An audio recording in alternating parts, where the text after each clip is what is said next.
A vida vale mais. Eis a lição que os convidados daquela ceia importante estavam prestes a receber.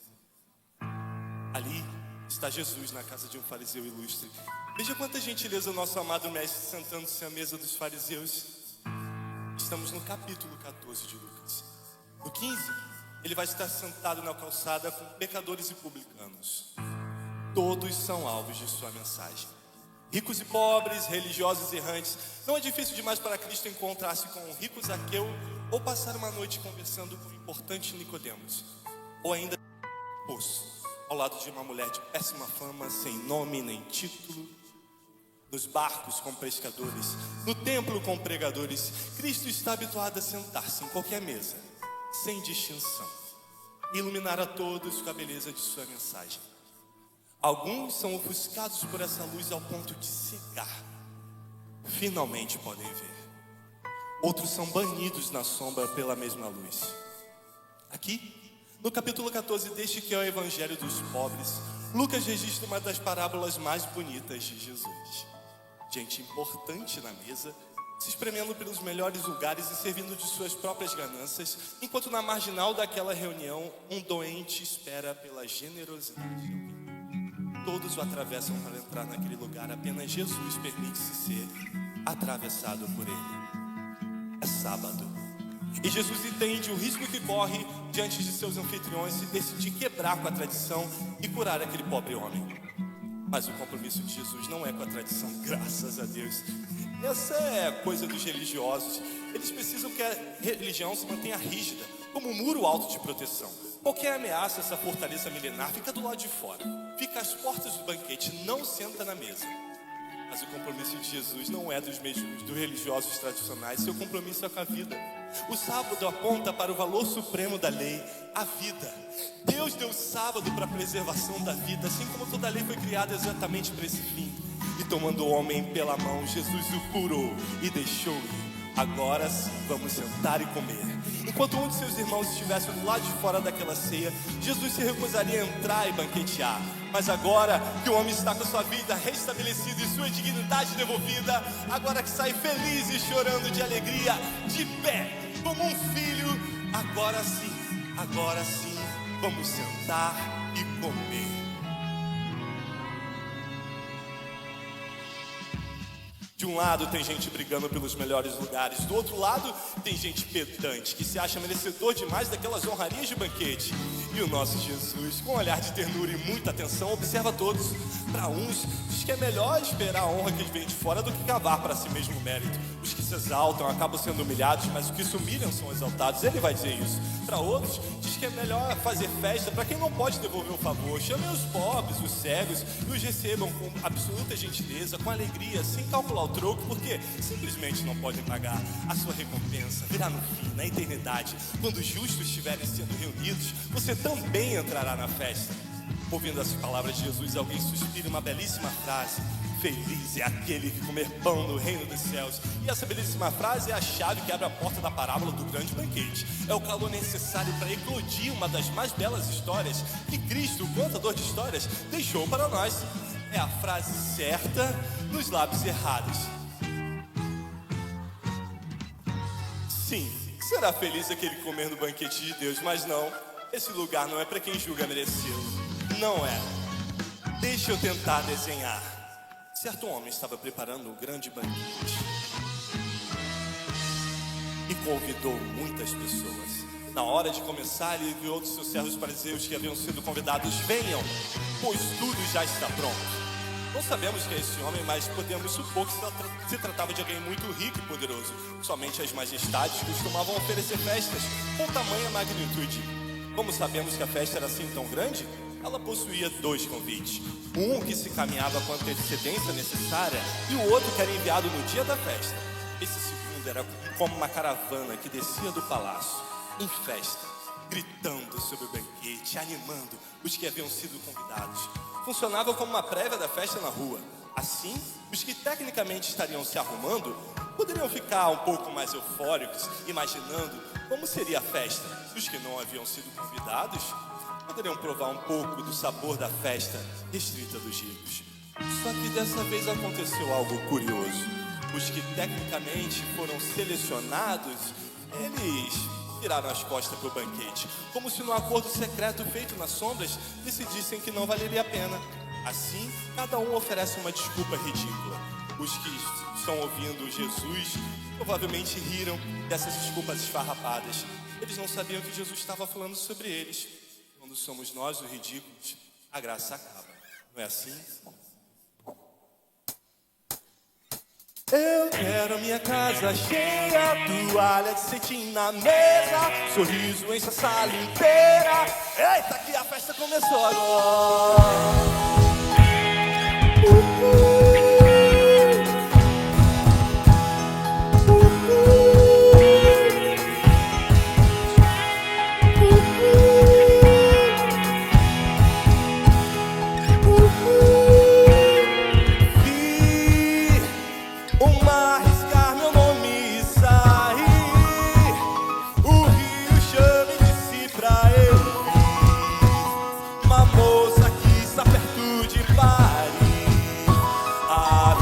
Toda me chama pra abrir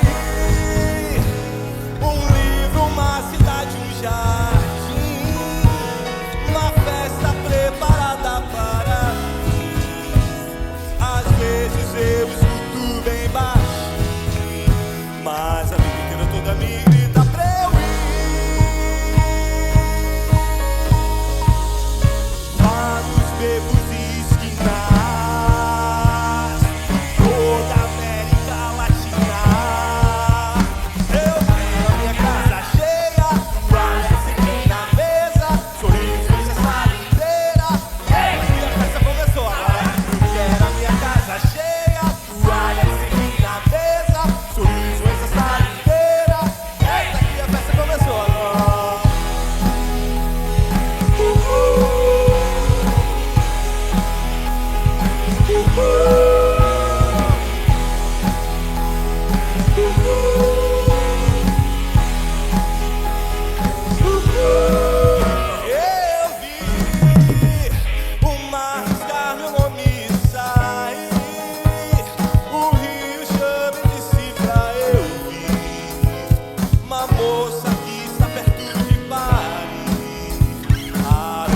Toda me chama pra abrir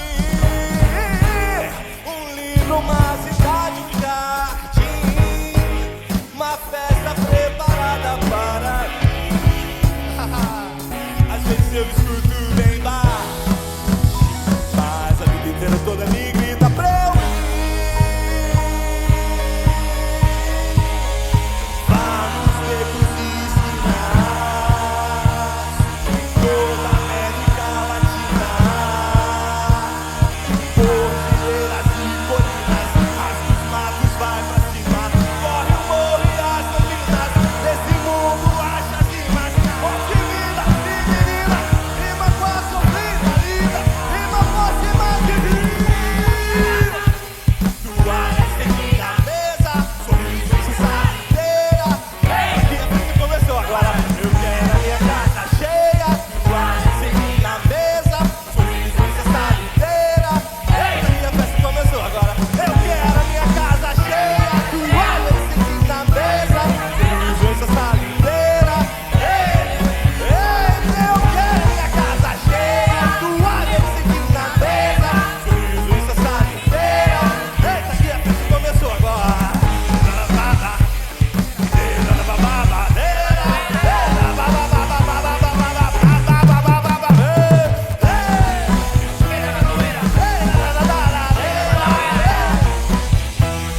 Eita, que a festa começou agora.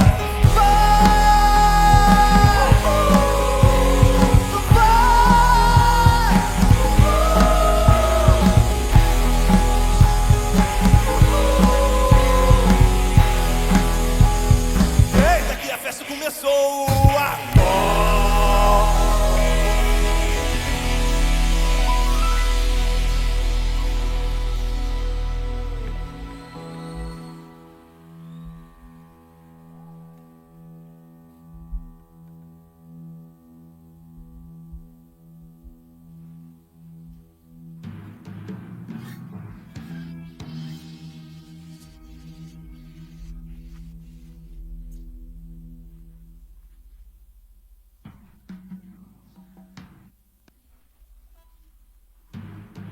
Comprei um campo, preciso ir vê-lo.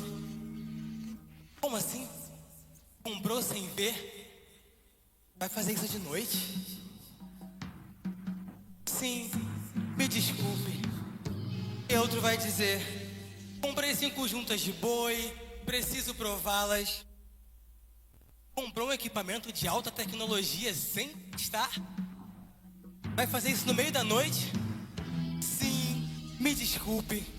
E ainda outro vai dizer: me casei, não posso ir.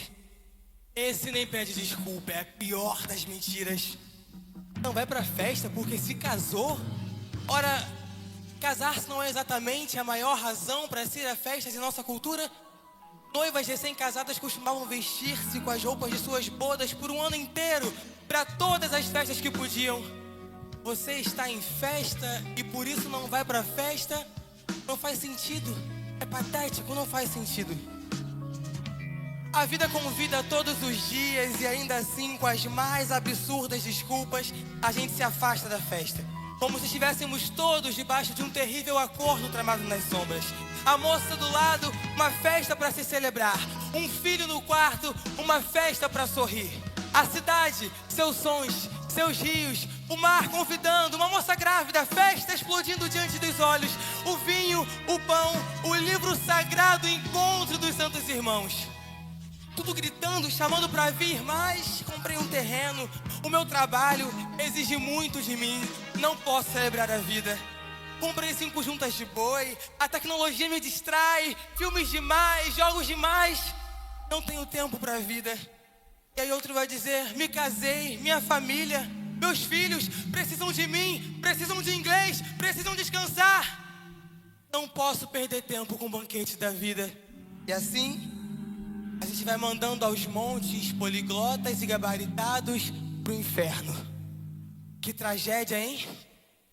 Não é mais engraçado quando a piada é a respeito de nós. Aqui o contador de histórias vai nos dizer que uma segunda lista de convidados é construída. Enquanto que para a primeira lista o convite era: venham, pois tudo está pronto. Para a segunda lista, o grupo B, o Senhor ordena: traga. O sentido dessa palavra não aponta simplesmente para um trazer como alguém que diz: segue-me. Não. A ideia que essa palavra evoca exige contato físico, comprometimento físico. Como se o Senhor da festa estivesse dizendo: traga pela mão, venha guiando, carregue no colo, se for preciso, carregue nos ombros. Mas por que para a primeira lista o convite era: venham, e para a segunda lista o convite era: traga, comprometa-se fisicamente? A resposta é óbvia. Os primeiros convidados, se quisessem ir, tinham a roupa certa, sabiam o caminho, certamente possuíam servos que os levassem em carruagens ou até mesmo nos ombros. Mas os convidados da lista B, por mais que gostassem muito desse convite para estar no banquete incomum entre majestade e pobres, eram incapazes de chegar lá. Até uns poderão dizer: que lindo convite, mas eu não tenho roupa para ir a um lugar desses. Aí outro vai dizer: eu sou cego, eu nunca estive para aquelas bandas de cima. Eu nunca estive em outro lugar, senão aqui no centro da cidade, esmolando e tateando com dificuldade. E ainda outro vai dizer: eu sou aleijado, eu não posso ir, é impossível para mim chegar lá. Esse convite não é para gente como nós. A gente é inapropriado para isso. Por isso agora o servo deve ser também um guia. Não alguém que somente proclama o banquete, mas alguém que se compromete fisicamente com a causa. Ele vai carregar uns pela mão, vai vestir outros, vai carregar alguém nos ombros, vai suar, vai cumprir sua missão a custo do seu próprio conforto. E foi assim que no palácio eu me achei. Eu entrei pela porta da frente. O convite chegou até gente como nós. Gente que não era propícia, mas foi propiciada. Gente cega, guiada pela mão. Gente incapaz de andar, carregada no colo. O convite chegou até gente como nós, estrangeiros, alheios dessa notícia incrível do banquete da Palestina. Primeiramente o convite foi enviado para eles, mas virando as costas e fazendo pouco caso do banquete, o Senhor envia fervorosamente os seus guias para trazer a gente de longe para dentro da sua história. Quantos guias foram enviados pelo mundo todo Quanta gente se comprometeu fisicamente, financeiramente, emocionalmente para que gentios, forasteiros como nós, que nunca andamos pelos palácios de Israel, nunca pertencemos à sua história, nunca fizemos parte do seu contexto geográfico, gente como nós, ouvisse o convite e assim fomos carregados até aqui. Graças a Deus por cada um dos seus guias. Mas vem cá, você se lembra dos seus guias? Alguns deles já morreram e você nem lembra o nome dos homens e mulheres de Deus que se comprometeram para que esse livro estivesse na sua língua, no seu colo, e você pudesse festejar o banquete. Mas tem alguns guias que você lembra exatamente o nome. Você sabe o endereço, você sabe muito bem quem se comprometeu com a sua travessia até aqui. Você sabe o número deles de telefone. Talvez você não as veja mais, então faça isso hoje, envie um WhatsApp e diga assim: ei, obrigado por se comprometer em me carregar até a festa. Que Deus me ajude a fazer o mesmo por alguém. E foi assim que no palácio eu me achei. Eu entrei pela porta da frente.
Depois de rodar todo o centro da cidade, trazendo e guiando os pobres e doentes até o palácio, depois de varrer a cidade inteira e encher a casa de seu senhor com gente improvável e certamente muito grata, o servo vai dizer: o que o Senhor ordenou foi feito, e ainda há lugar.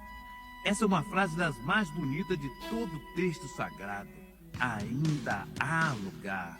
Essa frase deveria estar desenhada nas fachadas de todas as igrejas. Ainda há lugar. Venham todos. Somos um povo que acolhe, que agrega, inclui. Ainda há lugar. Essa frase é tão bonita que foi exatamente no espírito dessa frase que o mundo inteiro foi formado.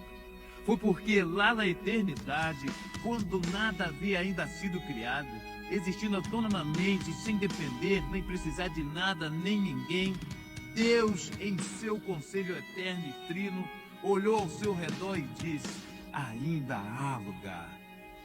E a partir daí, tudo começou.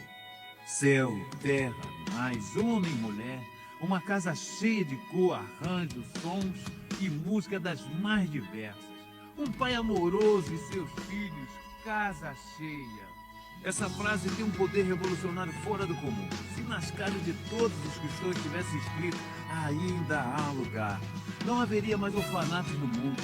Se em nossas carteiras estivesse escrito ainda há lugar, nenhum irmão jamais estaria marejando os olhos em oração no culto de domingo dizendo: Senhor, como é que eu vou alimentar minha família na segunda-feira?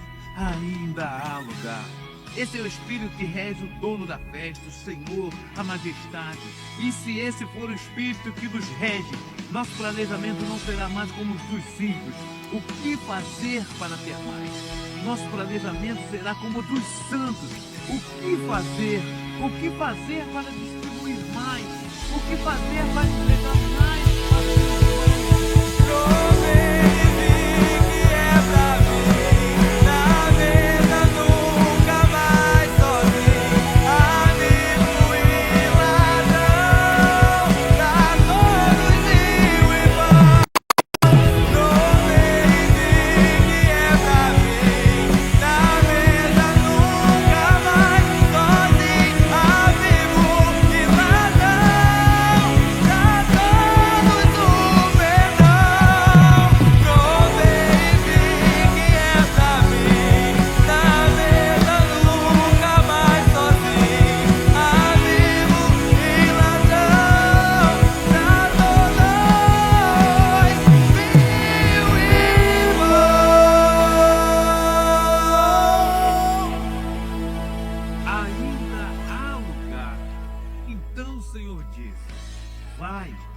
Vai pelos caminhos e valados e obrigo-os a entrar para que a minha casa fique cheia.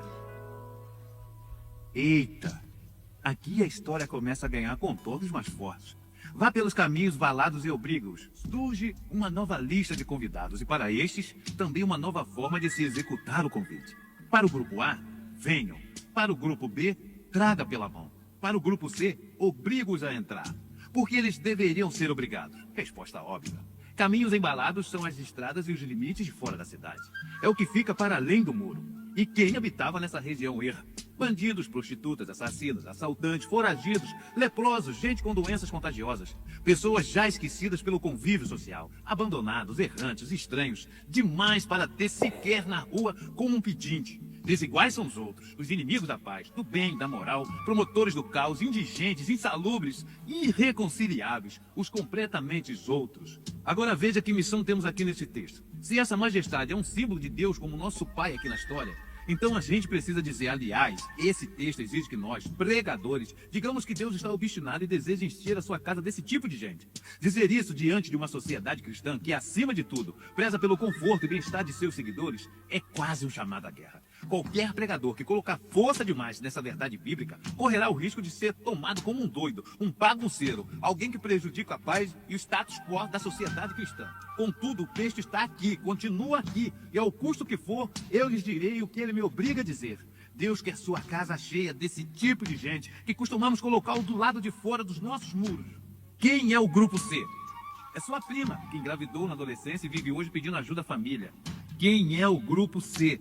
Seu primo, afeminado, que você despreza e tem vergonha de andar com ele na mesma calçada. Quem é o grupo C? É seu tio, alcoólatra, que fracassou, que errou com todo mundo. 4 filhos, não tem nenhum para dizer Feliz Dia dos Pais. Errou todas as vezes que pôde errar. Quem é o grupo C? Feminista, inimiga da família cristã, o professor de história da Universidade Federal, os progressistas, ou então é seu tio extremista. Insensível, ignorante, tá fora da mesa, tá longe da vista, tá separado do que você considera ser bom, belo, justo e verdadeiro. É todo mundo que você considera o avesso de sair. Eu desconheço outro texto mais escandaloso e impressionista que esse. Uma festa oferecida pela majestade, um chão de mármore finíssimo, ou então quartzo, ou sei lá, branco, puro, reluzente.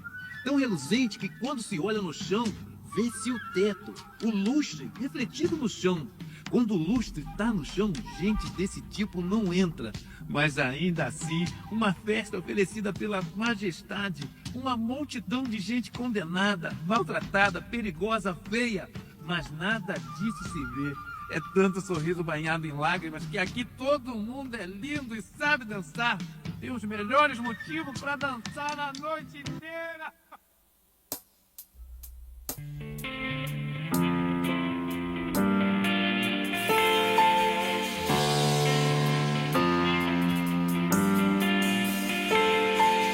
Onde entrar, eu ouvi a lagoa olhar, quando luz tá no chão, onde os meus estão.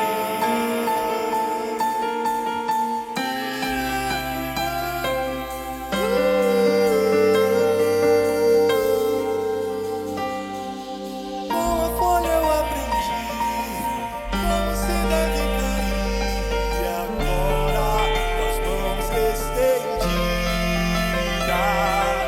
você quer me levantar, diz que aqui é meu lugar, com minhas roupas, minhas falhas, minhas birras.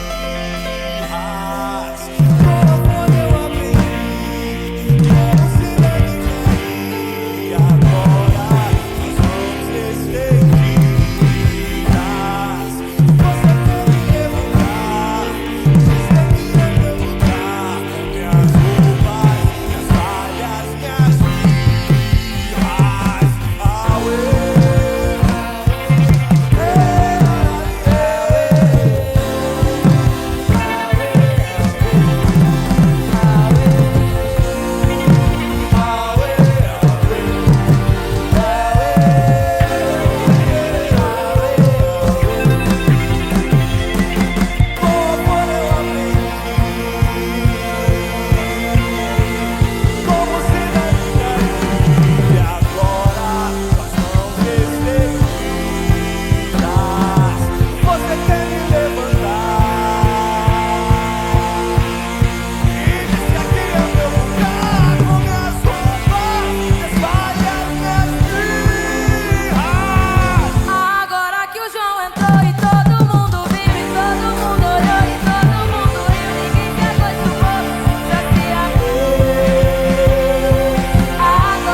Aleluia. Aleluia. Essa noite é uma noite de convite. Algumas pessoas estão aqui porque foram convidadas. Deus enviou os seus mensageiros para que pudessem chegar à sua casa, à sua vida, e dizer: há um banquete sendo preparado. Há um banquete para a sua vida, um banquete para a sua família. Mas nós temos visto ao longo desse tempo e ao longo do tempo as pessoas darem os mesmos argumentos ou as mesmas desculpas que há mais de 2000 anos atrás se davam. As mesmas desculpas para não estar servindo a Cristo e não estar vivendo a vida da igreja. Não se assentar para o banquete, não vir para a festa, simplesmente porque estamos ocupados por coisas muito legítimas. Costumo dizer e ensino àqueles que discipulo que existem coisas que são justas e outras que são legítimas. Coisas legítimas, elas encontram um lugar sempre no ambiente da desculpa. Ela é sempre um argumento favorecido, oferecido por aqueles que não querem oferecer. Logo, argumentam assim de que eu me casei, não posso ir à festa. Não, eu comprei um campo, preciso ir vê-lo. Não, na verdade eu acabei de comprar ou abrir um negócio, ele precisa de mim.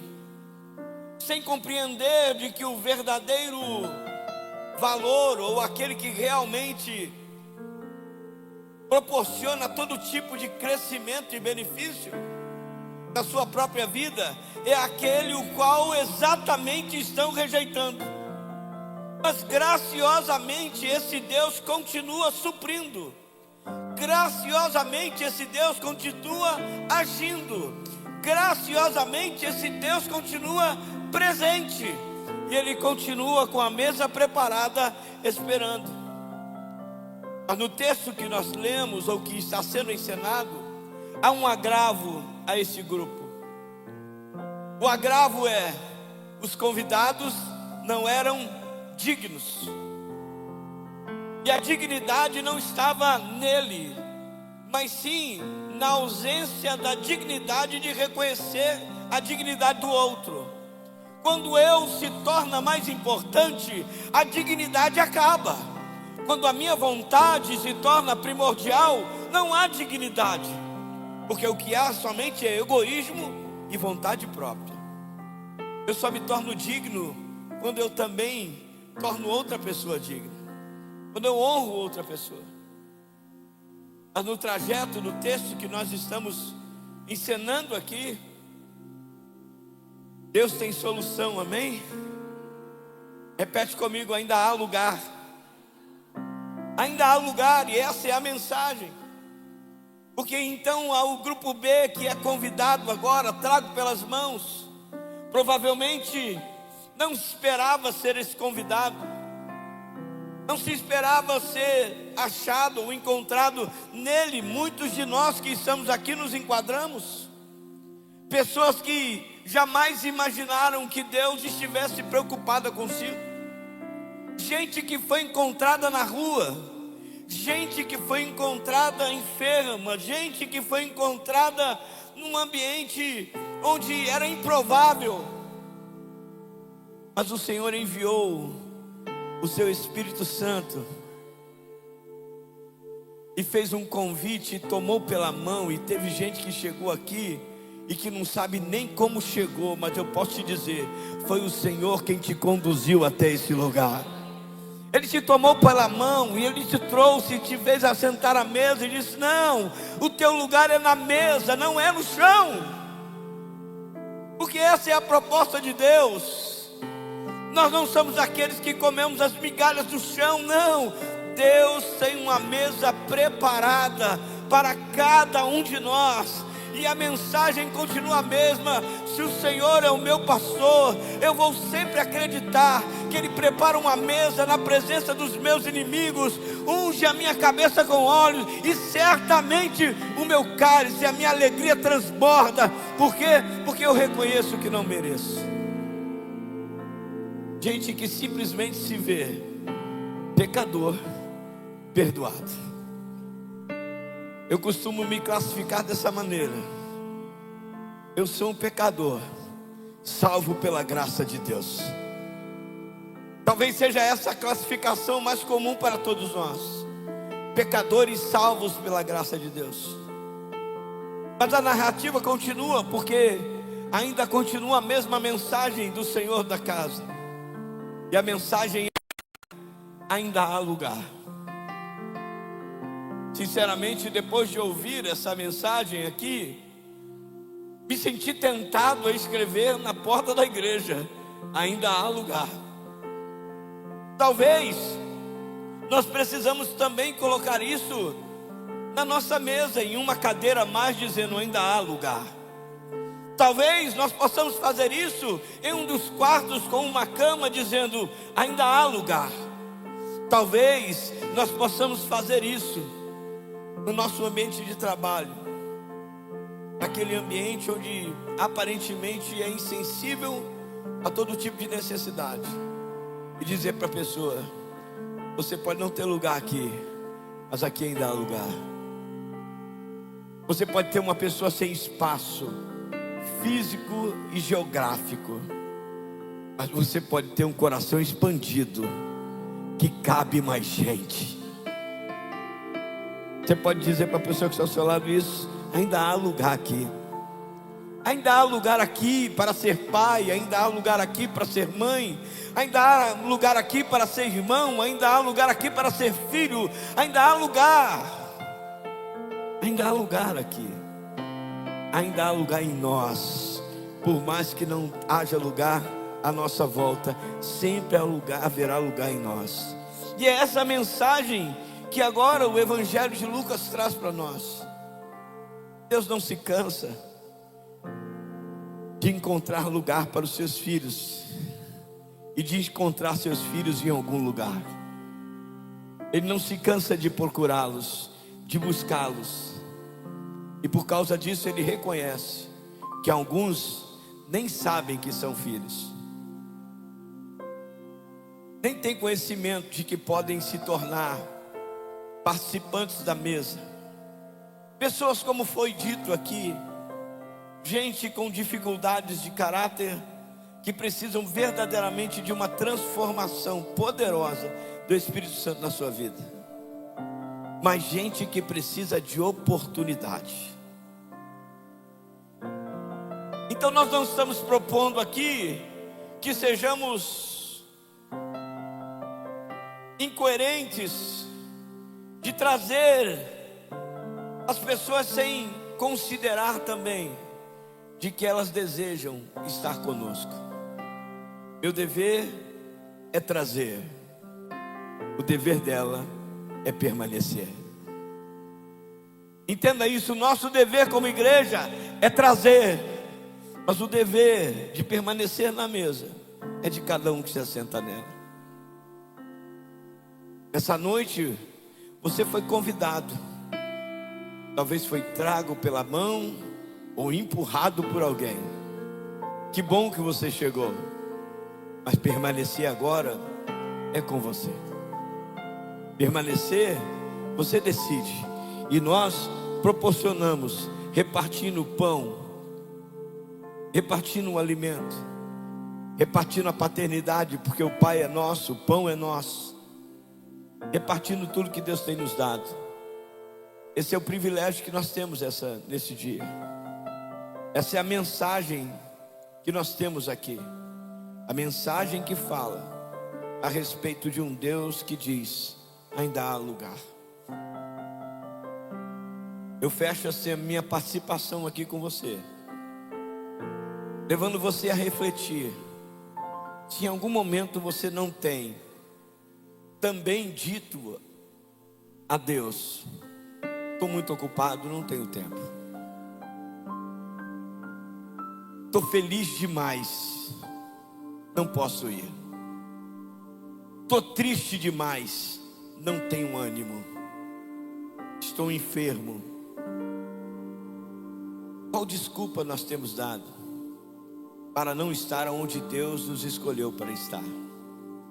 Na mesa, sentado, comendo vinho e pão, tomando vinho e pão, que são os sinais da comunhão do corpo de Cristo. Hoje nós estamos celebrando a Páscoa, e são esses os símbolos que a Páscoa aponta para nós.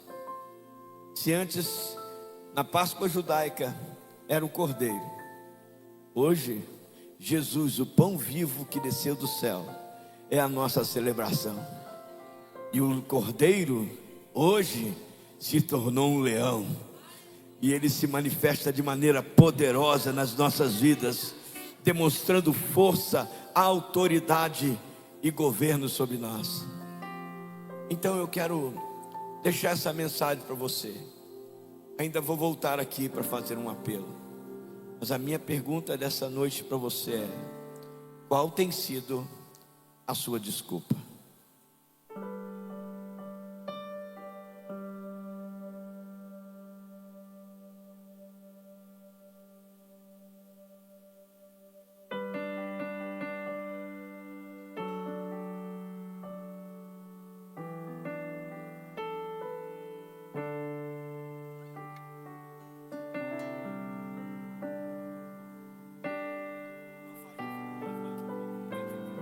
Bertoleza entrou na festa, pobre, negra, mulher do morro, explorada.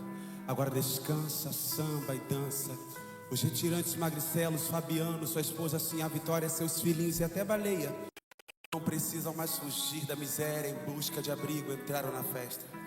Pedro Bala, pobre Dora, Pirulito e os demais capitães de areia foram todos recebidos com comida de verdade, não precisam mais roubar. Macabeia não precisa mais se resignar na angústia de nada saber. Tudo lhe foi revelado, está desvendado.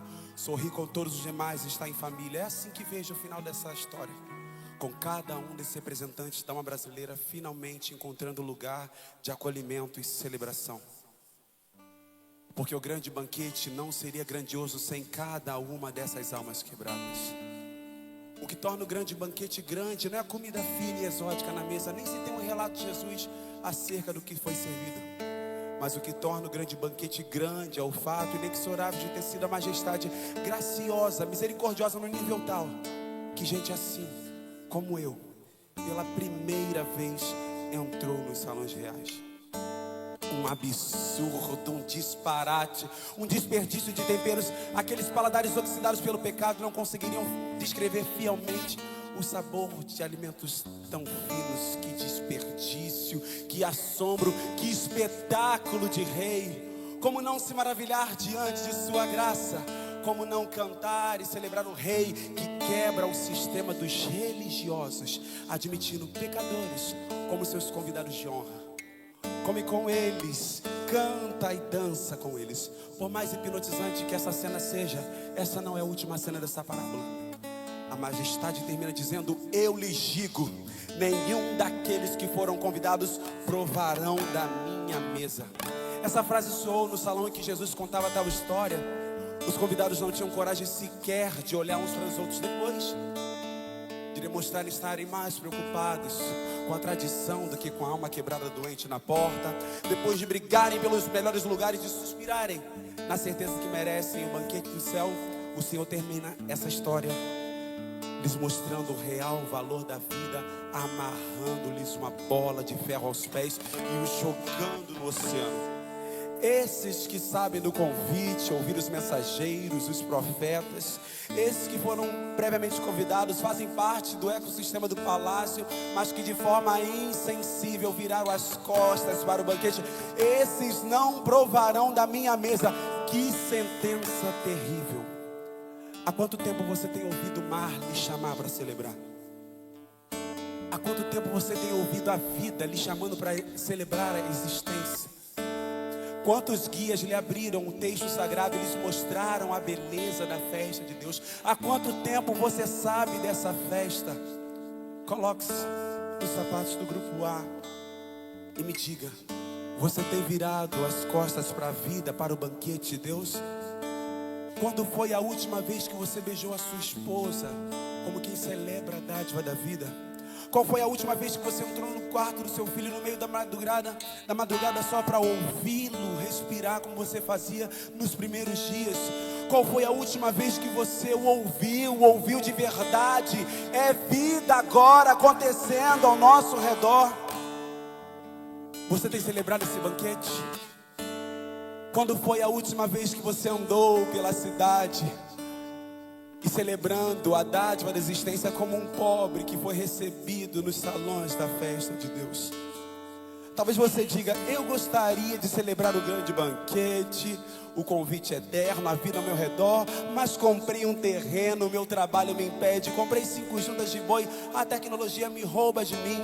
Ou ainda você diga: eu gostaria de banquetear com as disciplinas espirituais da oração, os sabores tão diversos da leitura das escrituras sagradas, o culto público, mas eu me casei, minha família toma muito meu tempo. Se esses sapatos lhe servem, abandone-os agora mesmo e decida celebrar o banquete de Deus disponível por graça a todos nós que um dia estávamos longe. Agora, coloque-se nos sapatos do grupo B. Esses lhe servem muito bem. Você é esse personagem na história geral, estrangeiro, brasileiro, distante de Abraão, mas foi recebido neste lugar com a graça do Senhor. Mesmo quando você não procurava pelo Senhor, você recebeu esse lugar, esse convite. Agradeça a Deus todos os dias por isso. Você foi admitido nessa festa. Agora, coloque-se nos sapatos dos guias. Saia desse lugar de menino mimado, esperando que seja servido o tempo todo. Sirva a todos aqueles que o Senhor tem te dado, colocado na sua frente. Comprometa-se com os outros. Vá pelas ruas das cidades, pague a conta dos seus irmãos, carregue nos ombros. Ele quer a sua casa cheia. Sirva a majestade com a mesma diligência dos guias dessa parábola. Agora, coloque-se nos sapatos do grupo C. Pense por um instante. Você está longe de pessoas que podem te acolher, te socorrer. Condenado por todos, vivendo no isolamento. Tenha misericórdia desses, tenha misericórdia. Aquele que vocês têm chamado de inimigo, lembre-se que Deus fez as pazes com você e lhe chama de amigo. Você que antes era amigo de Deus, agora você é amigo. Faça a mesma coisa com os outros. Chame aqueles que você condenou, julgou, jogou no exílio. Traga-os à força, põe-os na mesa. Essa é a escandalosa graça do Evangelho. É Cristo comendo peixe na praia com seus amigos ladrões e fujões. E por último, tem um par de sapatos que você nem deve colocar. Não deve colocar nem chegar perto. São sapatos da majestade. Aqueles que se chegam perto desse sapato não têm o direito de colocar. Você não tem o direito. Você não tem o direito de dizer quem entra ou quem sai nessa festa. Aqueles que o Pai chama de amigo, você recebe como irmão.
mas somos seus inteiros.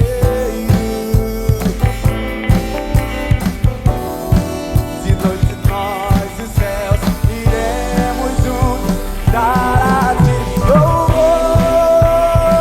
O esquecido celebra, o pobre toda essa festa